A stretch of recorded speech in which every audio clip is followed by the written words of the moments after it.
फूलों के बीच छुपकर उगाया गया था गांजा। बिदर डिस्ट्रिक्ट के कमल नगर में ऐसे ही केस ने पुलिस को भी हैरान कर दिया, जब उन्होंने एक किसान के खेत से लाखों का गांजा प्लांट बरामद किया।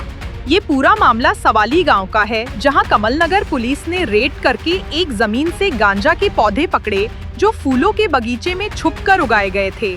पुलिस के मुताबिक गांजा की कीमत तकरीबन 15 लाख रुपए के आसपास है। ऑपरेशन के दौरान एक शख्स को गिरफ्तार किया गया है, जिसे अब जेल भेज दिया गया है और गांजा की सारी खेती जब्त कर ली। ये कार्रवाई दिखाती है कि पुलिस नशा मुक्ति के लिए सख्त कदम उठा रही है।